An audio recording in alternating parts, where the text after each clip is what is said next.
Après les chants liturgiques des chrétiens, on va donc entendre Selvan Shanugam et Nathalie Pougavanan nous chanter Tammy Shangam. Bonsoir. Bonsoir. Elle a eu peur, elle croyait vraiment que j'avais demandé de chanter. Alors, dimanche Lazare, c'est donc autour. Enfin, Tammy Shangam fait la première commémoration aux engagés, donc pourquoi pas en même temps finalement? Chacun son tour ou chacun à sa façon? Non, c'est pas ça, parce que le nom de notre association est intimement lié avec tout ce que nous avons fait au Lazaret. Parce que à l'époque, déjà, c'était un endroit oublié, en ruine. Personne n'avait fait un compte avec le Lazaret. Et il a fallu un de vos collègues, d'ailleurs, José McCarthy, qui m'a interpellé à l'époque, dans les années 95-96, en disant c'est bien beau d'aller faire Djibabali à cet endroit, mais regardez un peu dans l'état où se trouve l'endroit où sont arrivés les premiers engagés. À ce niveau, c'est en ruine. Il n'y a pas vraiment de prise en compte de ce patrimoine-là. On va juste se rappeler à quoi servait le Lazaret, le premier, le deuxième et le troisième Lazaret. Voilà. Ça servait à... Voilà, donc en fait, les engagés, quels qu'ils soient d'ailleurs, donc avant d'être, je veux dire, déplacés dans les établissements sucriers et dans les usines, et on les parquait en quarantaine à cet endroit-là. Donc il y avait une jetée à cet endroit sur la mer, et les bateaux, les navires accostaient, et ces gens-là étaient parqués dans notre dortoir. Il y avait même une infirmerie, et on disait une quarantaine, mais en fait il restait une dizaine de jours. Et ceux qui sont les plus vaillants qui étaient dispatchés un peu partout. Cette mise en quarantaine concernait bien sûr les engagés indiens, mais également les engagés chinois qui étaient venus avant. Ça concerne également tous les engagés qui étaient africains, malgaches, même australiens. Les derniers engagés étaient des Rodriguez. Tous sont passés par le Lazaret, parce que, y compris les ancêtres des petits Blandéos, tous sont passés donc par le Lazaret.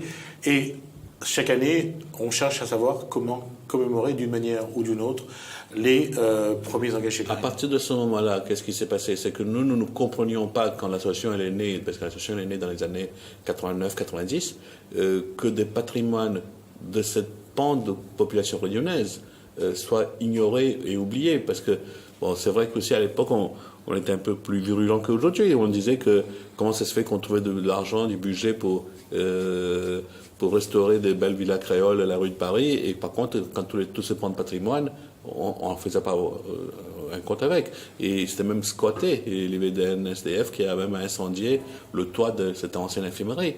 Donc tout ça, ça nous a émus, interpellés, et on s'est impliqués dans ce projet-là. Et à l'époque, même le cimetière qui était juste en face, enfin à côté, était prévu, d'après ce que j'ai compris, pour être ratissé, pour en faire un parking pour parquer les engins qui s'occupent de la route littorale. Et nous, à l'époque, il n'y avait pas de téléphone mobile, donc on était obligé de trouver un téléphone pour stopper tous ces travaux-là, et on a fait tout un travail militant à ce niveau. Et donc, sur ce point-là, il y a quand même un hommage à rendre à Laurent Roireau, qui est archéologue, qui a travaillé sur ce site, voilà, et qui a amené quand même beaucoup d'informations. Voilà. Et après, on a sensibilisé les politiques, notamment le département. Là aussi, c'est un peu complexe, parce que l'endroit est situé à la frontière entre communes de possession, département, région, conservatoire du littoral, etc. Ceci étant, le Lazaret qui est le plus, je crois que c'est le dernier qui est en meilleurs états aujourd'hui, puisqu'il a été remis aussi en état, voilà, et aujourd'hui géré par le département. Ben c'est ça, c'est le département qui a confié ce rôle à Laurent pour que ce soit restauré dans des cas de chantiers d'insertion, etc.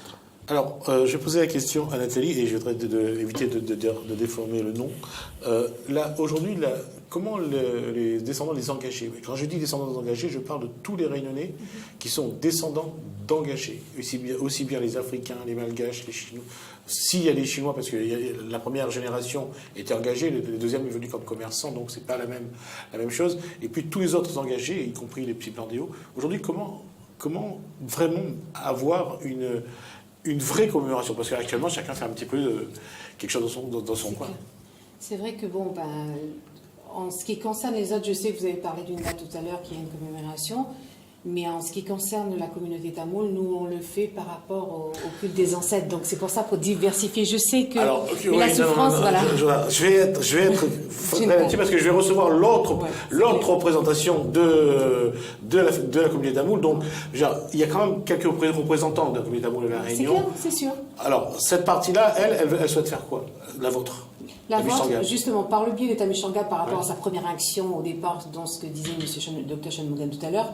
Donc, pour marquer le coup, nous, on a choisi le créneau de la date de commémoration pour les ancêtres dans la période annuelle pour les hindous. Alors, le culte, qui est commémorer la mémoire des ancêtres, une cérémonie dans le cadre du repos de l'âme et la paix de l'âme. Donc c'est ce qu'on appelle le Pitru Paksha, et tous les ans, à cette période-là, dans la même année, depuis la date que Tamishanga, donc depuis 1996, tous les ans, il y a une cérémonie dans cette période-là, qui est le premier dimanche de juste la nouvelle lune. Donc nous, avec l'association des Poussari, on fait dans le cadre pour commémorer la mémoire des ancêtres engagés indiens. Donc on fait une prière pour eux à ce moment-là.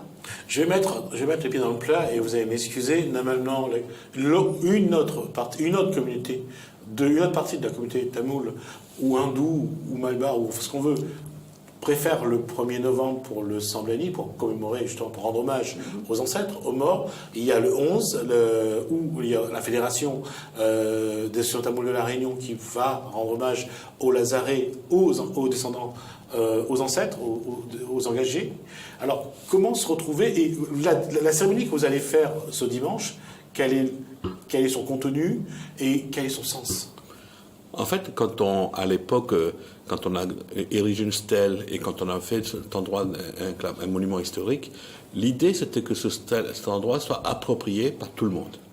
Il ne s'agit pas d'avoir une exclusivité, une monopole de Tamish, parce que Tamish était à l'origine de cette commémoration et de la pose de la stèle, mais il s'agit d'ouvrir à ce que tout le monde, puisque l'engagisme n'appartient à personne, il appartient à tout le monde, comme vous avez expliqué. Il faut que tout le monde vienne pouvoir mettre une fleur, ou bien allumer une lampe, etc.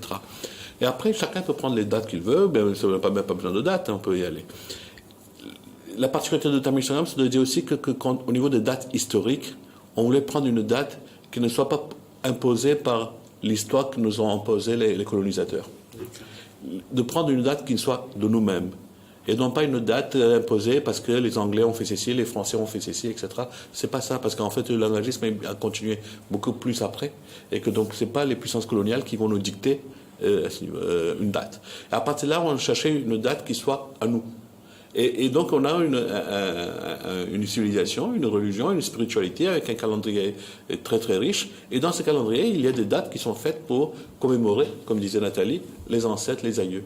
Et donc, à partir de ce moment-là, on a choisi une date qui vient de nous-mêmes, de notre propre population. Et c'est pour ça qu'on avait, même si dans ce calendrier hindou, les dates ne sont pas fixes. C'est pas telle date tous les jours, chaque année. Ça change en fonction de l'astrologie, en fonction de pas mal de choses. Et il y a un almanach qu'on appelle nous le Panchangam. Et dans le Panchangam, on dit voilà, cette année, ce sera le 10 septembre. Et donc, on va faire cette année le 10 septembre. Comme l'année passée, on a fait le 16 septembre. Mais ce sera indiqué un an en avance. Donc vous avez un calendrier astral. On a un calendrier astral qui est hindou, qui est de chez nous. Et donc on le fait dans ce calendrier. Et c'est le monsieur qui est venu avec moi la dernière fois qui produit ce calendrier, c'est ça? Voilà, exactement. Jusqu'à se rappelle de l'astrologue qui avait composé. Carrément. Voilà. Alors, pourquoi cette date-là, cette fois-ci? Pourquoi le 10 septembre, cette fois-ci? Je pense que Nathalie, elle sait très bien, elle est très elle est à fond là-dessus. En fait, la période est du 5 septembre au 19 septembre, c'est une période de 15 jours pour commémorer les morts. Et on travaille en collaboration de l'association des Poussari. Donc c'est eux qui officient pour les prières. Et eux, généralement, donc la première semaine juste après la phase lunaire, donc dans cette période-là, on le fait au Lazaret, d'abord pour les engagés, et la deuxième semaine... Elle est montante ou descendante à ce moment-là? Là, c'est la pleine lune qui a démarré aujourd'hui, donc ça a commencé depuis hier, depuis le 5, voilà. Et donc, le 17 septembre, ça se fera sur Saint-Paul, et l'association de Poussari le fait sur les berges de Saint-Paul pour la communauté de l'Ouest. Et dans toute l'île, de toute façon, dans toute l'île, ce sont des cérémonies qui se font un peu partout chez soi ou bien au bord de mer. Voilà. D'accord, il nous reste durant cette période-là. 2 minutes pour le dire. Qu'est-ce qu'il y aura ce dimanche au Lazaret? Mais justement, avec le collectif des Poussarets qui a débuté cette cérémonie au Lazaret, finira la semaine suivante, dimanche suivant, à Cambé-Saint-Paul. Mais donc, au-delà de l'aspect religieux, cérémonial et rituel qui se fera, on a aussi ajouté un volet culturel, parce que l'autre objectif, c'est aussi de diffuser la connaissance. Et donc, dans ce volet culturel, on a décidé de trouver des figurants qui vont être habillés comme à l'époque et qui vont faire des démonstrations de scènes de vie quotidiennes avec des jeunes qui vont s'habiller avec ces habits. Il y a une couturière avec des ustensiles de l'époque et tout. Donc on montre un peu comment la vie se faisait sur cet endroit, parce que le fait qu'il reste 2-3 semaines là-bas, il y avait des scènes de vie quotidiennes. Donc on donnait des tableaux vivants qui sont faits là. Et voilà un petit peu le programme, la manifestation pour ce dimanche. Et bien évidemment, un cocktail pour clôturer la journée avec tout le monde. Apparemment, c'est la partie qui intéresse le plus les gens, donc puisque si j'ai compris la régie, qu'est-ce qu'il y aura à manger et à boire, puisque comme ça, il y aura du monde? Il y aura des petits gâteaux indiens distribués à tout le monde. C'est au Lazaret. Et au Lazaret, et puis une boisson fraîche distribuée à tout le monde. Il n'y a pas tout le monde qui sont là, seront voilà. J'espère que la régie a pris note sur. Non, c'est à la chaloupe. Là où il y a la. D'accord. Donc voilà. Dimanche à partir de 9h, 10 septembre, au Lazaret. Vous pouvez arriver vers midi pour manger. Non, c'est une cérémonie donc. C'est une commémoration. Donc des ancêtres, des premiers engagés, et un hommage donc de l'association Tamil Shangam. Merci. Merci beaucoup. Salva, merci donc Nathalie. J'espère qu'on va vous revoir. Je ne pense pas que ce sera sur autre chose, peut-être pour un autre événement. Je pense qu'on aura l'occasion. Merci Jessica. Merci à vous de nous avoir suivis. En tout cas, on vous souhaite un bon début de soirée sur Télécréole. On salue aussi la régie et surtout Erika, parce qu'à chaque fois que j'oublie de lui faire un bisou, elle m'en veut. Donc, d'accord, j'embrasse toute la régie. Qu'est-ce que j'ai dit donc je vous souhaite un bon début de soirée sur Télécréole. Je vous dis à demain. Si vous le voulez bien.